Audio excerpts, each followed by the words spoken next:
Bom, eu convido os irmãos a baixarem suas frontes, que eu vou orar pelo Tiago agora.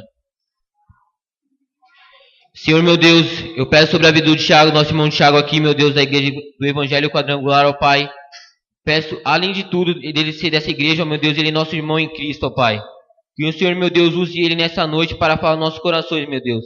E que não venhamos sair vazio dessa igreja, ó Pai. E venhamos sair cheio do Teu Espírito Santo e venhamos sair cheio dessa mensagem que o Tiago vai falar agora, sendo usado por Ti, meu Deus. Muito obrigado por mais um dia. Em nome de Jesus eu te agradeço por tudo que o Senhor tem feito e o que o Senhor há de fazer por nós. Em nome de Jesus eu te agradeço. Amém.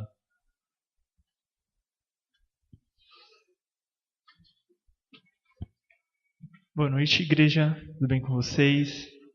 Tá, eu sou um pouco nervoso. Vou pegar minha cola aqui.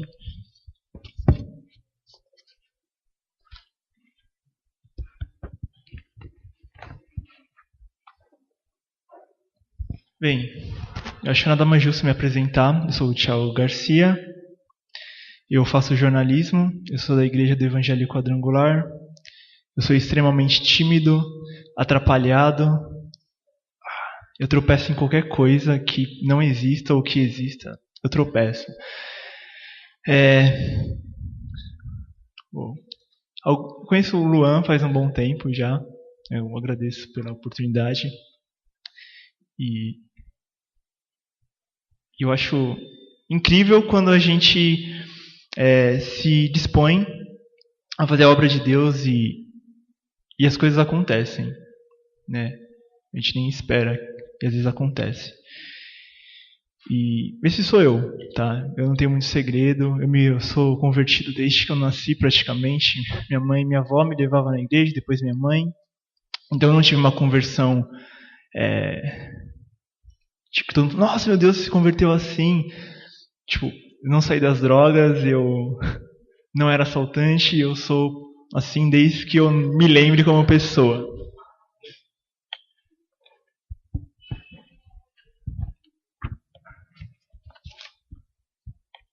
Mas, só para finalizar minha apresentação, seria mentira se eu dissesse que eu realmente conheço a Cristo desde que eu era pequeno.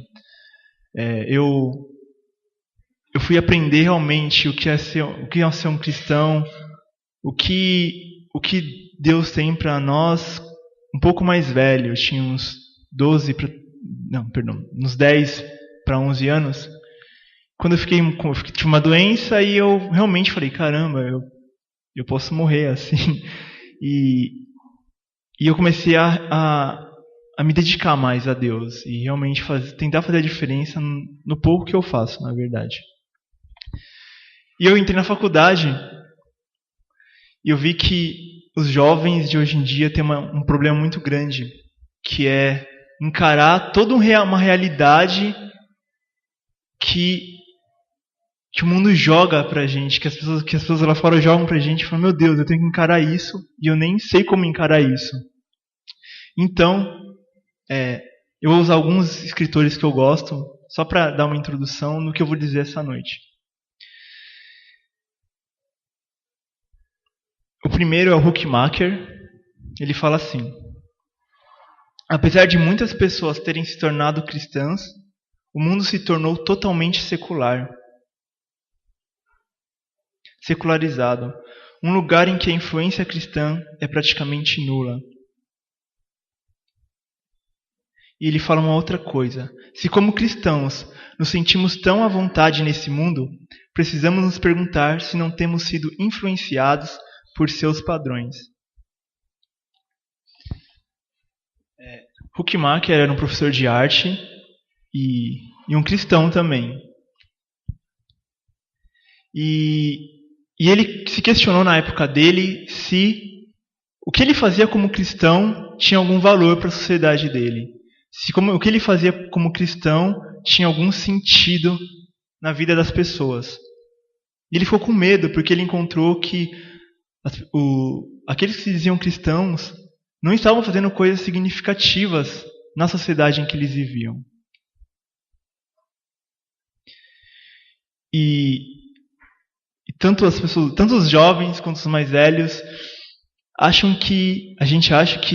eu também acho às vezes, que a gente fica preso em algumas coisas que são padronizadas já. Tá? Mas Cristo, na Bíblia, nos convida a fazer algo totalmente diferente. Ele nos convida a viver algo novo. E é sobre isso que eu vou falar, sobre esse algo novo. E para isso eu peço que vocês abram comigo em Romanos 12. Nós vamos ler do 1 ao 12. Do 1 ao 8, perdão. Está escrito assim: Portanto, rogo-vos, irmãos, pela compaixão de Deus, que apresentei os vossos corpos como sacrifício vivo, santo e agradável a Deus, que é o vosso culto racional. E não vos conformeis com este mundo, mas transformai-vos pela renovação do nosso entendimento, para que experimenteis qual seja a boa, agradável e perfeita vontade de Deus. Pois pela graça que me é dada, digo a cada um dentre vós que não saiba mais do que convém saber, mas que saiba com moderação, conforme a medida da fé que Deus repartiu a cada um. Assim, como em um só corpo temos muitos membros, mas nem todos os membros têm a mesma função. Assim, nós que somos muitos, somos um só corpo em Cristo, mas individualmente somos membros de uns dos outros. Temos diferentes dons, segundo a graça que nos é dada. Se é profecia, seja ela segundo a medida da fé.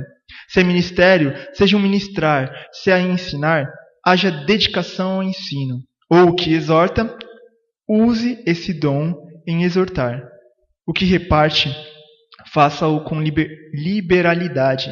O que preside, com cuidado. O que exerce misericórdia, com alegria. É um texto, na verdade, que algumas pessoas geralmente conhecem. É bem famoso, principalmente o 2, que fala: E não vos conformeis com este mundo. Todo mundo conhece esse. Eu ouço desde pequeno, na verdade, esse versículo. E vocês se lembram do que eu falei do Huckmacher, que ele fala que ele está preocupado com a sociedade dele, que será que nós estamos fazendo algo significativo? Será que nossa influência cristã é importante para o mundo? E ele também vai perguntar como é o nosso papel como cristão? E aqui em Romanos nós vamos dar uma descrição pedindo para nós não nos conformarmos e também que cada um tem um dom especial. Cada um tem um dom segundo a vontade de Deus, segundo a graça de Deus. E isso é uma dificuldade de entender. Porque, por exemplo, eu adoro escrever. Eu faço jornalismo exatamente porque escrevo. Desde pequeno, eu escrevo loucamente. E eu sei que dentro do mundo cristão tem um caminho que eu posso escrever um livro cristão. Só que, quantos de vocês conhecem algum livro cristão que é uma história? Não é como ganhar a graça de Deus em 10 passos, ou como fazer isso, como ser cristão. Quem conhece algum livro de história de criança cristão?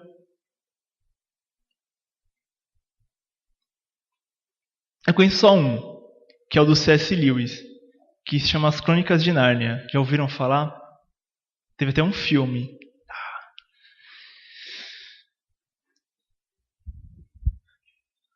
Eu gosto muito desse livro, eu vou confessar. Porque ele me tirou uma paranoia muito grande. Porque eu não me achava dentro da igreja. Eu falava, nossa, eu tenho um amigo que toca muito bem. Eu toco contrabaixo, mas eu não toco tão bem quanto ele. Eu falei, eu tenho um amigo que ele prega muito bem. Eu falei, mas eu não prego tão bem quanto ele. Eu falei, o que eu faço na igreja? Qual é o meu papel dentro da igreja? O que eu tenho que fazer dentro da igreja? E aí eu conheci C.S. Lewis com Crônicas de Nárnia, que ele faz uma analogia, é uma analogia com a vida cristã dentro de um livro para criança, um livro infantil. Tudo bem que às vezes ele viaja muito grande no que ele escreve, mas eu encontrei um caminho. E a gente vê várias áreas, e Huckmacher também vai falar que nós perdemos espaços em muitas áreas, na educação. Nós perdemos algumas áreas, nós como cristãos perdemos várias áreas que deveria ser nós. Tipo, nós temos a verdade do nosso lado. Só que nas escolas eles ensinam evolucionismo. Não é verdade?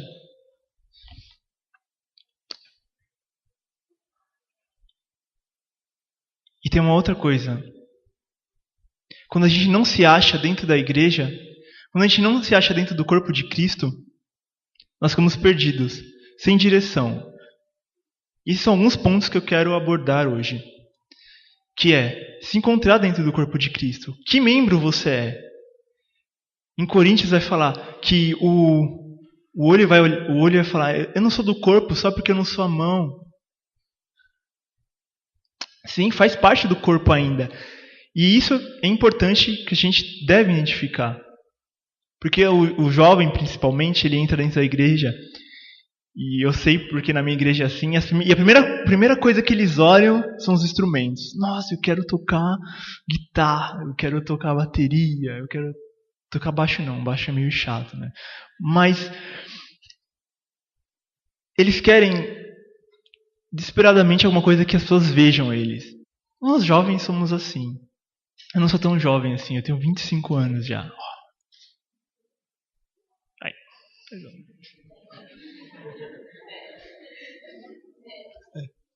Mas a gente quer ser visto, a gente quer que as pessoas olhem para nós e falem, nossa, eles estão fazendo uma coisa bonita, uma coisa legal.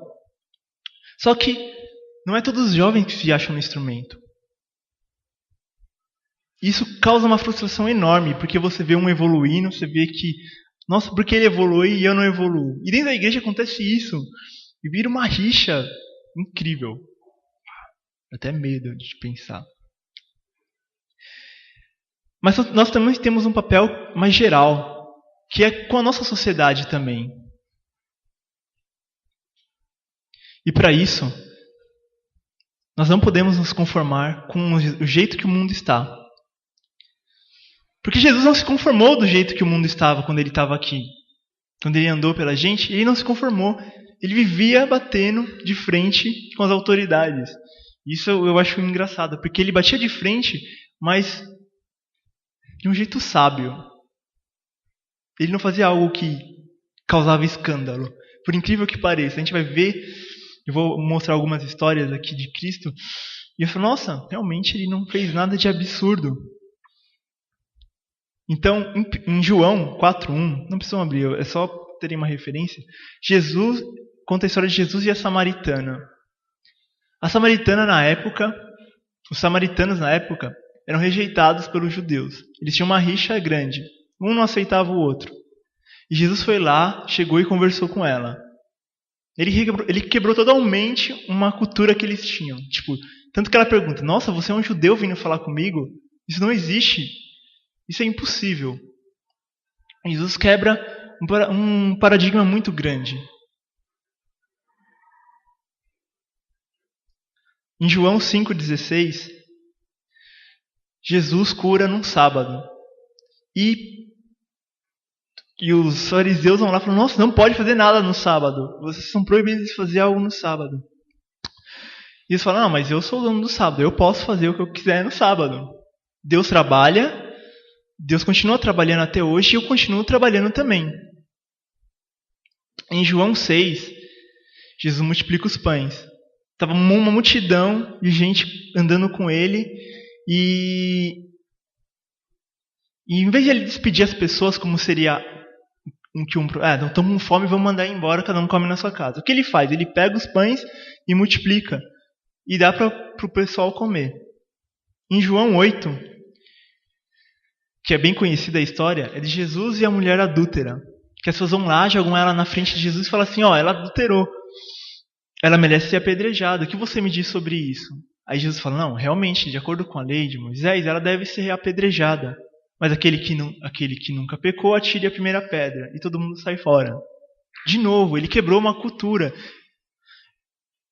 De um jeito incrível. Ele não rejeitou nada. Ele não tirou a autoridade de ninguém. Ele só falou, ok, é a lei, mas tem isso. Estou mostrando um outro lado, uma outra posição. Em João 13, João 13, que é uma das histórias que eu acho muito bonita, Jesus lava os pés dos discípulos. Aí quando Jesus vai lavar os pés de Pedro, Pedro fala, não, Senhor. Não é certo que o Senhor lave os meus pés. É eu que tenho que lavar os seus. Ele falou, não, se você não deixar eu lavar os seus pés, você não vai ter parte comigo. Aí, então Senhor, me lava por inteiro. Sempre exagerado, Pedro, né? Tipo, então me lava por inteiro. Não, só os pés. Só bem os pés hoje, não exagera, menos. E você vê que Jesus vai de encontro com tudo com que a sociedade na época dizia para fazer. E o que isso tem a ver com o corpo de Cristo? O que isso tem a ver com o corpo de Cristo? É engraçado que quando a gente pensa em seguir os sonhos, em fazer o que você deseja, com o que você sonha, tipo, eu quero ser escritor. A gente tem que pensar, porque você é jovem, você pode pensar nisso.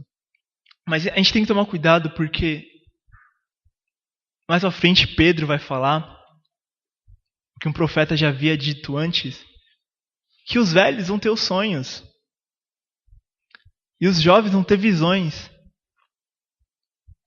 Então, primeiramente, essa mensagem não é só para jovens. Eu quero que na pessoa que achar, não, eu não tenho mais sonho, eu não tenho mais o que alcançar, eu não tenho mais o que fazer, realmente dentro de si cria alguma vontade, mesmo assim. Tá? Porque realmente acontece isso. A gente pensa, nossa, falando de sonhos, falando de algo para alcançar, os jovens são fortes. Eu escolhi porque sois fortes. Mas é para todos, para cada detalhe da sua vida. Deus amou o mundo de tal maneira que mandou o seu Filho unigênito para que todo aquele que nele crê tenha vida em abundância, tenha vida eterna. E abundância quer dizer que tem que ser completo. Tem que ser completo.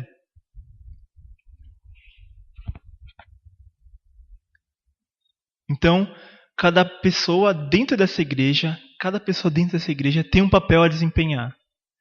Não tem nenhum que fala, eu não tenho mais nada a fazer. Todo mundo dentro dessa igreja, hoje, agora, tem um papel a desempenhar.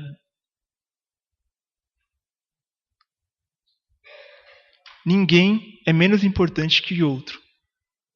Em Coríntios, 1 Coríntios, quando Paulo fala do corpo de Cristo, ele fala assim, que os membros mais honrosos têm que merecer menos honra. Mas aqueles que são menos honrosos têm que receber mais honra. O que ele está dizendo é que tem pessoas dentro da igreja que já recebem honra o suficiente só por fazerem o que faz. E eu gosto de bater no pé do grupo de louvor, por exemplo, porque eu faço parte na minha igreja, porque às vezes a gente, por estar aqui na frente, como eu disse, a gente acha que os aplausos são nossos. E tem uma história que eu ouvi uma vez de uma garota, que eu sou professor de escola bíblica também. E ela contou assim uma história, que tinha uma igreja que tinha vários membros e no inverno, no outono, quando as folhas caem, sempre tinha uma senhora que varria quando as folhas se caíam. Teve um ano que as folhas estavam se acumulando. E começaram a se indagar, nossa, quem cuidava disso aqui? Tá horrível, alguém tem que consertar isso aqui, tem que varrer isso aqui. Quem era que cuidava? É aquela senhora que morreu no mês passado, tal. Então, por menor que sejam as coisas que nós fazemos, nós temos uma importância incrível dentro do corpo de Cristo. Dentro do corpo de Cristo. A gente não pode esquecer disso de jeito nenhum. Cada pessoa tinha um papel importante. E Cristo tinha um papel importante quando ele veio. E tem até hoje. Tem um escritor que eu gosto muito, que é o John Stott. Ele é um teólogo. Que ele fala que quando Cristo veio e morreu na cruz, ele já fez tudo o que tinha que fazer por nós. Ele já nos salvou. Agora depende da gente aceitar essa salvação. Eu vou seguir a Cristo agora. Eu escolhi seguir a Cristo agora, então eu vou fazer as coisas direito. E quando eu contei essas histórias de Cristo, ele estava lá mostrando qual era o caminho que a gente tinha que seguir. cada detalhe. Quando ele fala com a samaritana, ele fala, meus filhos, escutem aqui, vocês têm que falar com os excluídos também.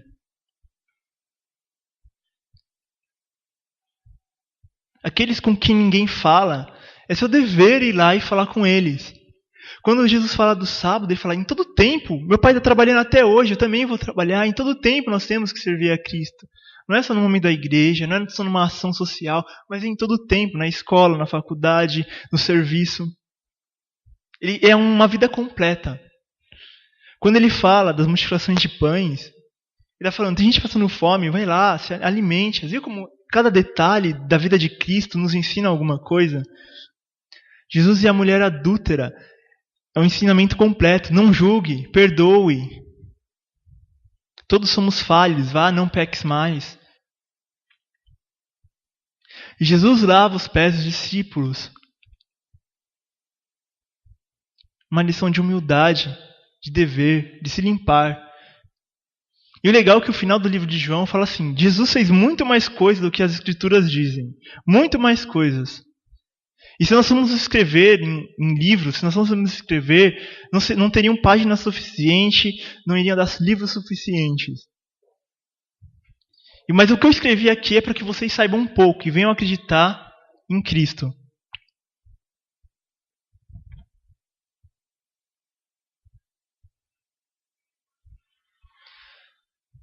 Então, o que eu apresentei até agora é que somos o corpo de Cristo. Cada um tem um papel importante dentro do corpo de Cristo. Cada um é importante no corpo de Cristo. Cada um tem um papel a desempenhar. Cristo nos mostrou várias coisas a fazer.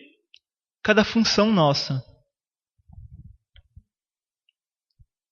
Nós temos um papel.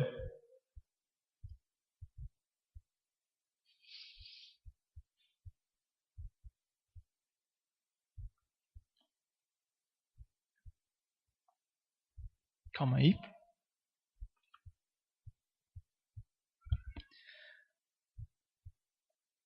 Tem uma frase também de um escritor que eu gosto, chamado N.T. Wright. Ele escreveu um livro simplesmente cristão. Ele escreve assim: é importante destacar que aqueles que seguem a Jesus devem assumir o compromisso de fazer a vontade de Deus, seja feita assim na terra como no céu.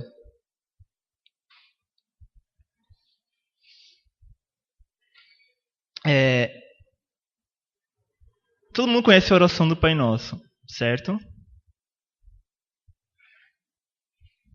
Certo. Obrigado pela resposta. E é uma oração muito bonita.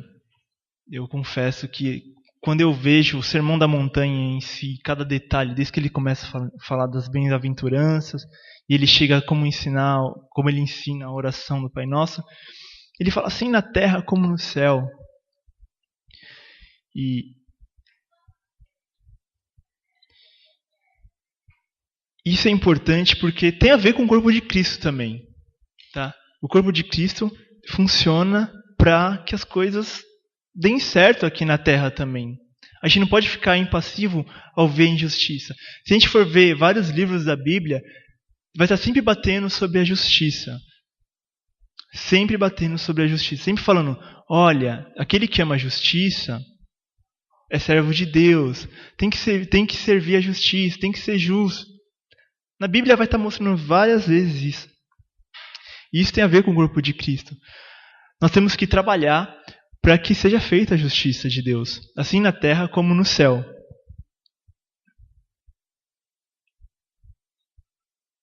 Então, eu quero que vocês entendam que nós somos o corpo de Cristo, nós temos a função de corpo de Cristo, como corpo de Cristo. Cada um é importante na sua particularidade, e cada um é importante independente do lugar em que está. Independente do que faz no seu dia a dia, é importante. E isso, tudo que nós fazemos, dá um significado para o cristianismo que nós vivemos. Tudo isso que nós fazemos dá um significado para estarmos aqui.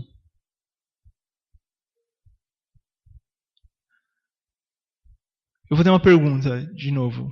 É que eu sei fazer pergunta, eu sou jornalista, então pergunta é sempre. Se eu perguntasse para vocês quais são os maiores mandamentos que tem na Bíblia, vocês teriam na ponta da língua, certo? Certo. Quais seriam? Algum jovem se arrisca?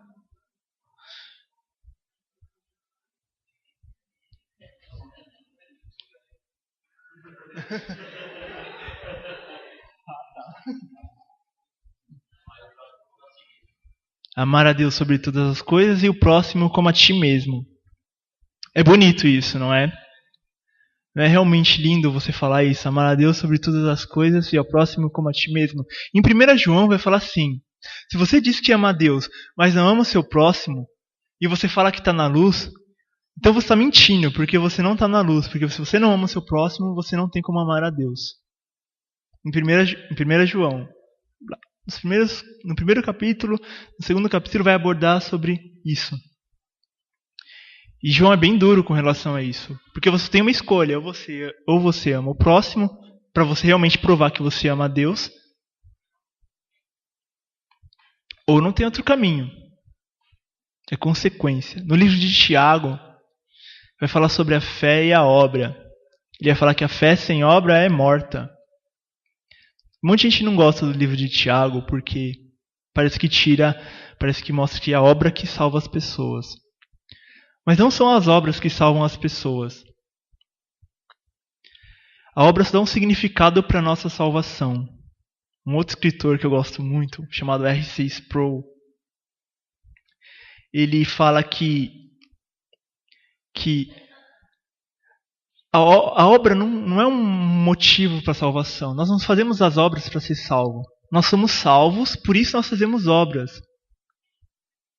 Traduzindo, nós só podemos fazer alguma coisa para Deus porque Ele nos salvou primeiro. Ele nos chamou para si. Isso é importante a gente saber também. Porque nós somos o corpo de Cristo. E cada um tem a função dentro do corpo de Cristo. Mas a mão não pode se achar autossuficiente. Tem um provérbio indiano que eu descobri, que eu acho muito interessante. Fala sobre o estômago e o pé. O pé fala que é o mais importante do corpo da pessoa. E o estômago fala, não, eu sou o mais importante. Ou nós somos importantes iguais. Não, o pé falou, eu sustento o corpo o dia todo, eu sou o mais importante. Aí o estômago fala, não, beleza, você é o mais importante, vamos ver se você é mais importante mesmo. E ele para de se alimentar. E o pé fica cansado e não consegue mais sustentar o corpo. E o corpo acaba morrendo. É engraçado, né?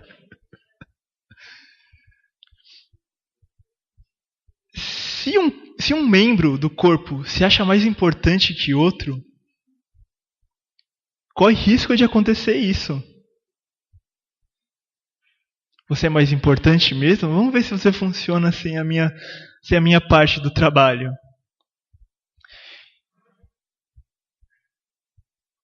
E isso é importante para a gente entender que nós devemos amar o próximo. Como a nós mesmos, sabe, no mesmo nível. Sabe quando a gente peca? E a gente chega para Deus e fala, Senhor, me perdoa pelos meus pecados.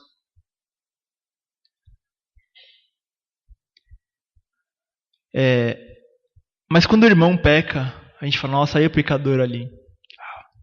Nossa, eu não gosto quando isso acontece com as pessoas. Quando as pessoas fazem isso. Nossa, é aquele pecador ali. Ele pecou. E quando fala assim, amar ao próximo como a ti mesmo, você não se mandaria para o inferno de jeito nenhum. Você nunca se condenaria, falando, não, eu realmente acho que eu mereço ser condenado sem perdão. A gente nunca fala isso. A gente sempre chega para Deus e fala, Senhor, me perdoa, por favor, porque sabe do perdão de Deus, sabe que Ele vai te perdoar. Isso nós temos que entender que nós temos que amar ao próximo como a nós mesmos. Desse nível, nossa, eu te amo tanto que eu não te condenaria de jeito nenhum.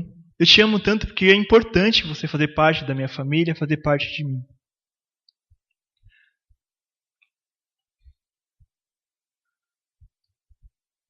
E quando o Luan me convidou para pregar, eu não sei pregar direito, na verdade. Eu sei jogar ideias, eu fico jogando ideias e é assim que eu faço. Eu perguntei, qual é o tema? Sabe, a gente pode falar o que quiser aqui, então fica meio ruim, né? Aí ele falou, não.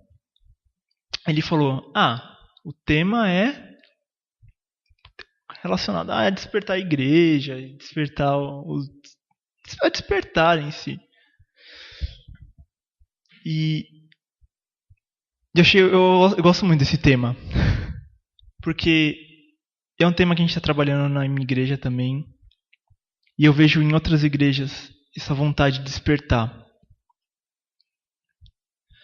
Essa vontade louca de querer fazer alguma coisa por Cristo o mais rápido possível, que nós não podemos dormir. Algum tempo atrás a gente viu algumas manifestações que falavam, o gigante acordou, que estava todo mundo saindo na rua e fazendo as manifestações, por sinal eu fui num dia, foi meio cheio de gente. Mas a gente viu, na verdade, o país se mobilizando por alguma coisa. E eu imagino se a igreja fizesse isso, todas as igrejas fizessem isso, realmente acordassem e mostrassem o corpo de Cristo. Todo mundo sabe aquele versículo que fala, todo mundo sabe, né? Não sei, eu talvez, não é nem todo mundo, mas que não adianta você esconder uma lâmpada debaixo da cama. Não vai iluminar o quê? Não dá para você esconder a cidade atrás de uma montanha. Não dá para esconder. As luzes, o barulho vai despertar. A gente não pode esconder o corpo de Cristo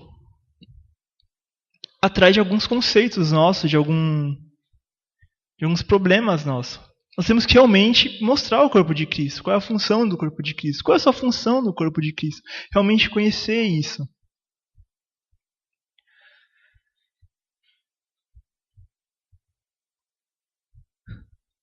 Tem outros versículos que falam que Jesus nos convida a ser a luz do mundo e o sal da terra. Um escritor que eu já citei, o C.S. Lewis, ele fala assim, o cristianismo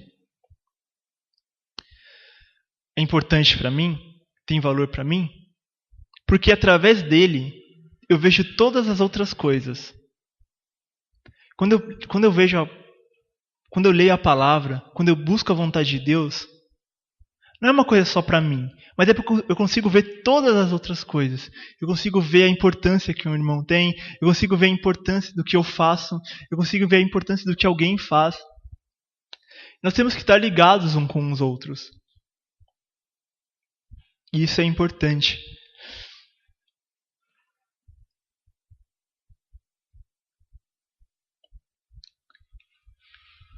E na reta final disso, eu quero que a gente abra em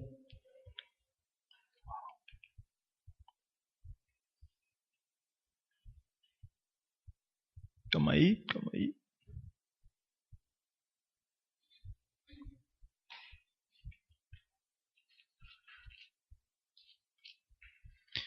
João 21:15.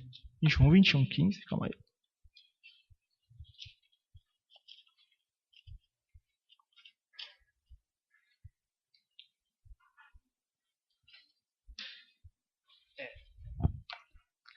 João 21:15.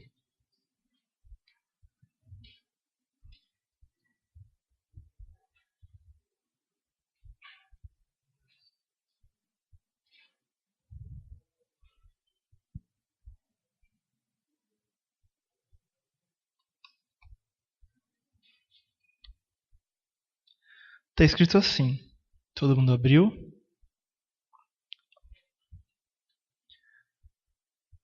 Depois de terem comido, Jesus perguntou a Simão Pedro: Simão, filho de João, ama-me mais do que estes?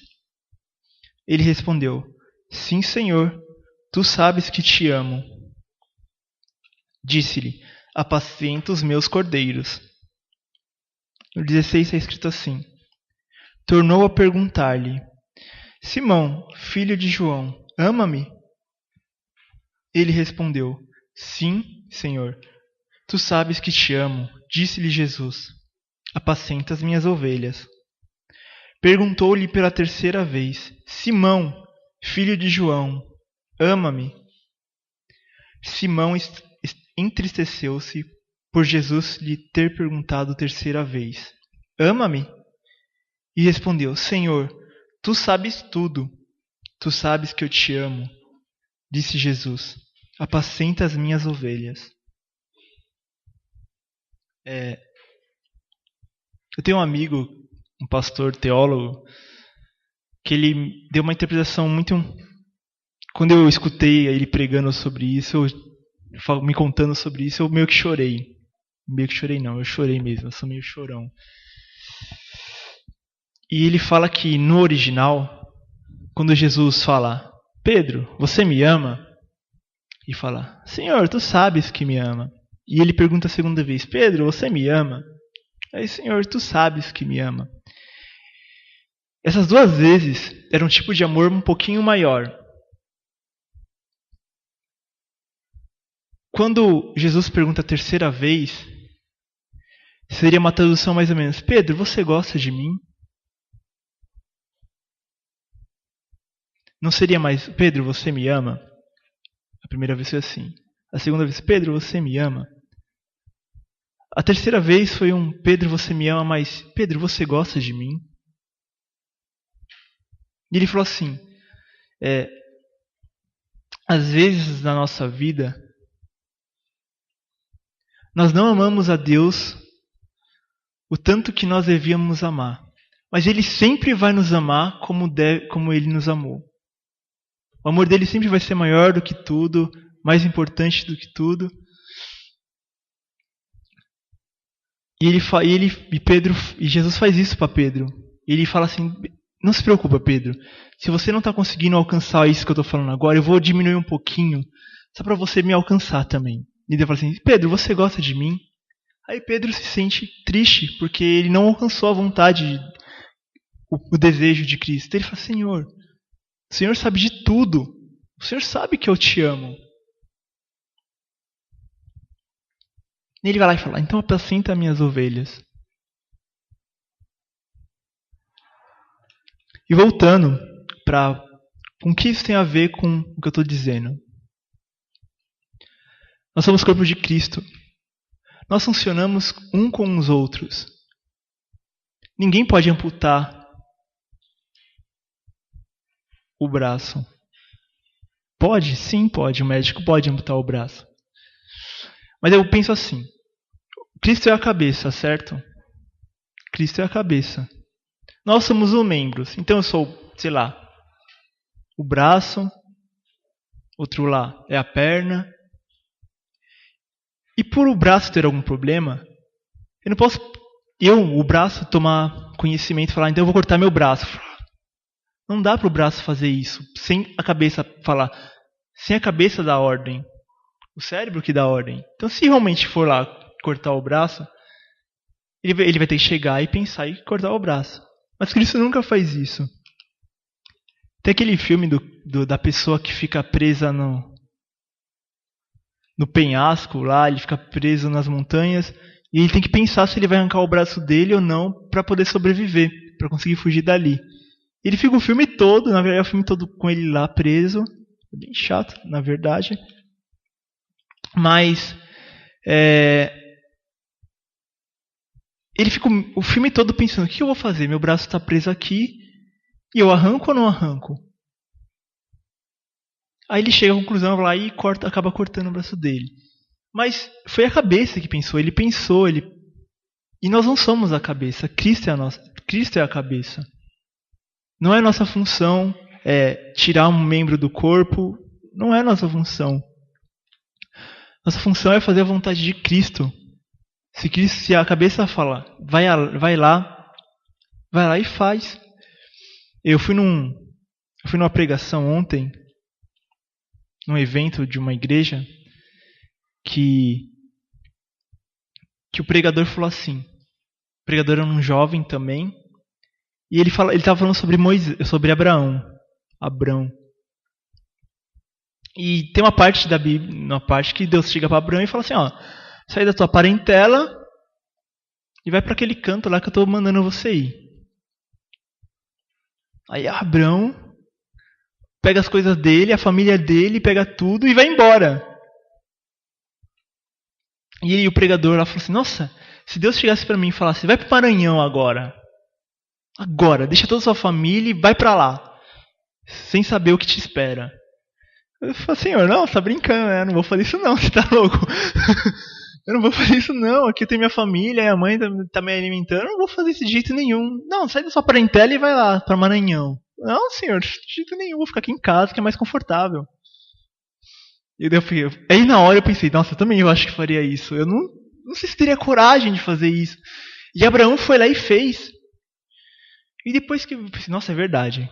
Se Cristo pedir para mim ir lá para um lugar que eu nunca imaginei que ele fosse me mandar, eu iria. Eu iria estar obedecendo a cabeça.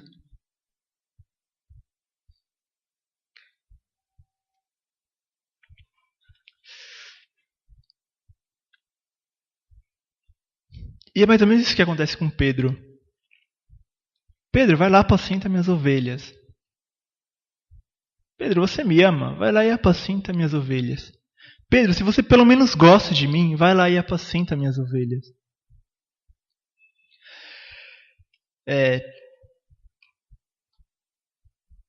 Eu fico pensando, às vezes, quando eu converso com alguns amigos cristãos, que se a igreja, todas as igrejas, tomassem as atitudes que a Bíblia fala para tomarmos,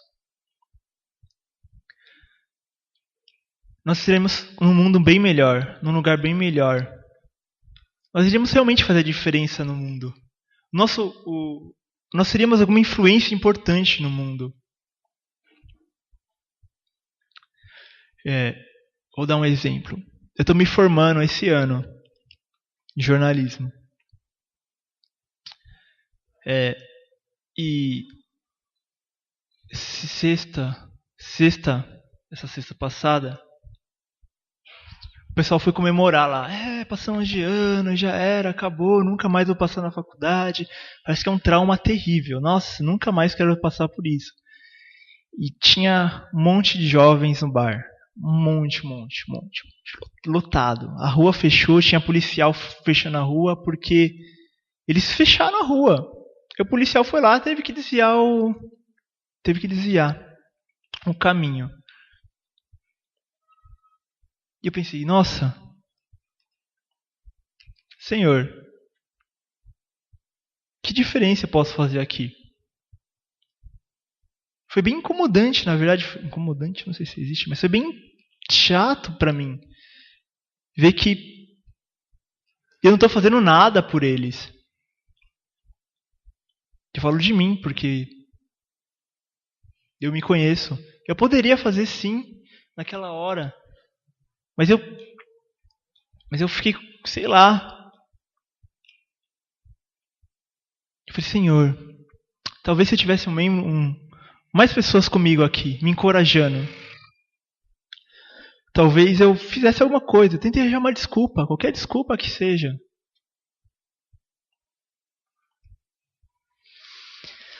Só que quando eu olho para a Bíblia, eu vejo muitos que encaram várias coisas sozinhos. Profetas, Jeremias, Ezequiel, todos eles tiveram que enfrentar muitas situações sozinho.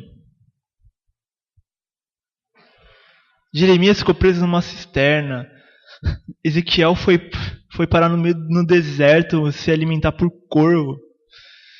Estava lá sozinho, não tinha mais nenhum profeta. Ele achava que não tinha mais nenhum profeta, né? Ele falou, não, mas tem um monte ainda. Se acontecer algo com você, não se preocupa.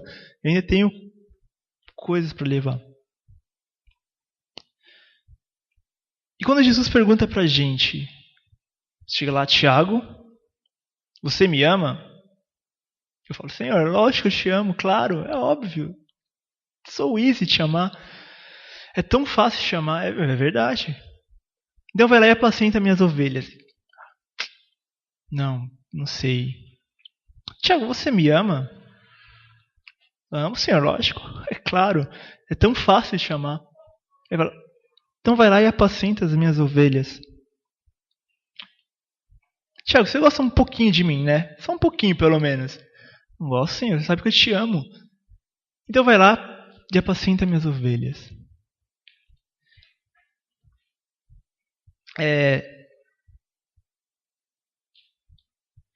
Quando nós fazemos as coisas com o corpo de Cristo é mais fácil. Sim, é verdade. Mas, como eu falei no começo, cada membro do corpo tem um papel importantíssimo para desempenhar.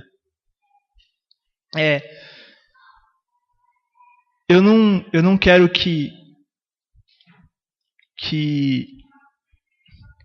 apareçam super-homens aqui. Eu consigo fazer tudo sozinho. Isso não existe.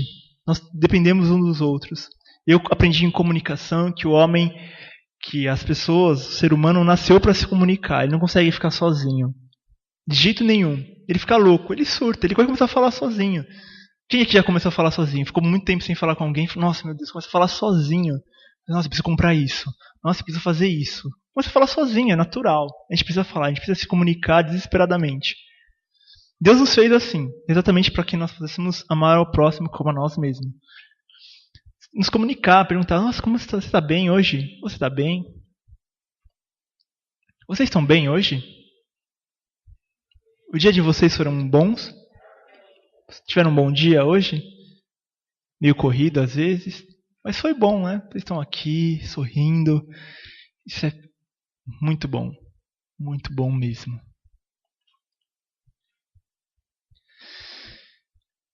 Mas seria melhor ainda se mais pessoas tivessem um dia bom. Estivessem aqui agora.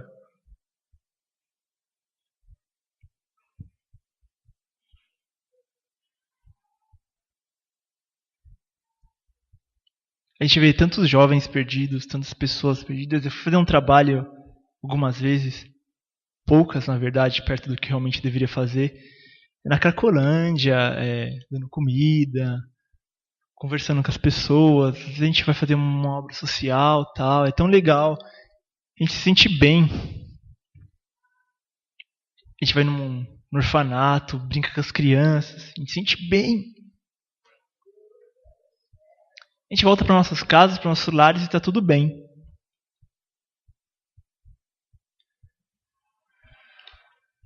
Eu gosto muito de um escritor chamado C.S. Lewis. Já falei ele daqui umas 3 vezes. Na minha igreja eles não suportam mais C.S. Lewis. Toda vez que eu tenho a oportunidade de falar dele, eu falo.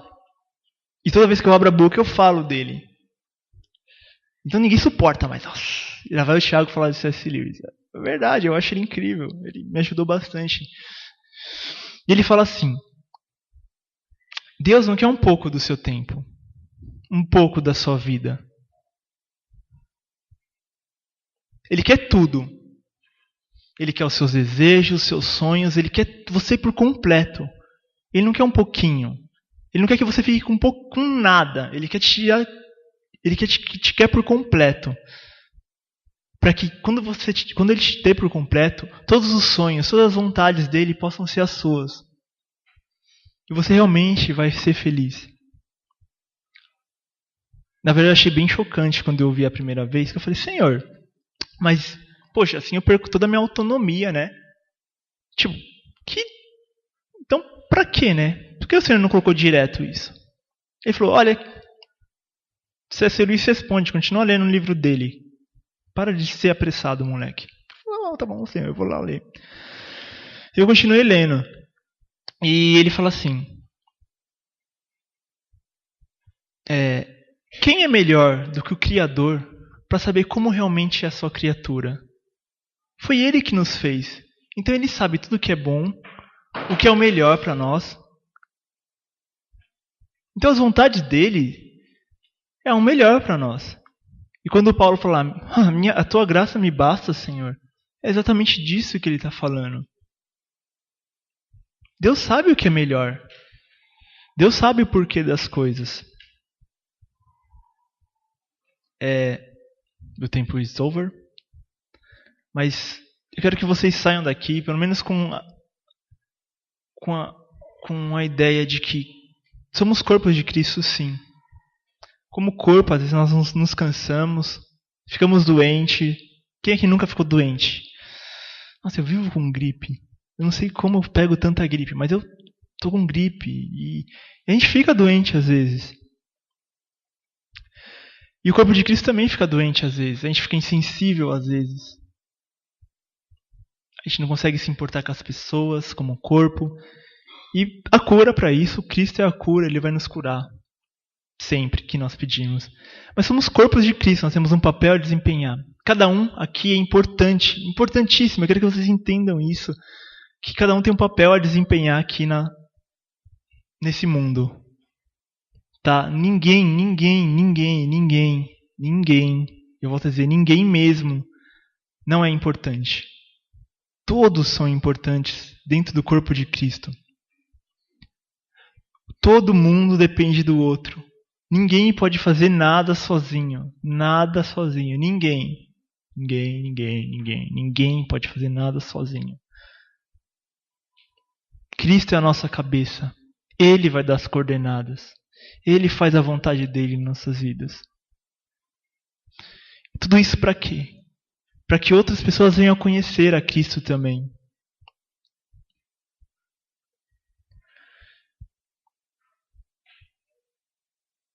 Se vocês entenderam um pouquinho do que eu disse, se vocês acharam que é ok, que é certo, eu já fico feliz. Espero mesmo que eu tenha trago algo construtivo, algo grande para vocês, algo que vocês acordem amanhã e pensem, nossa, estou bem, eu posso fazer alguma coisa por Cristo. Eu gostei muito de vocês, sério. Que incrível. Tá? Espero visitar vocês mais vezes. Virei visitar, com certeza. Espero que vocês visitem de vez em quando lá. Tem um evento. Chama todo mundo. E eu agradeço a oportunidade de estar aqui. Eu não sei qual é a parte litúrgica agora. Tá. Eu agradeço mesmo a oportunidade. Espero que Deus abençoe a vida de vocês, em todos os lugares que vocês forem, em cada caminhar, em cada lugar mesmo. Tá? Obrigado.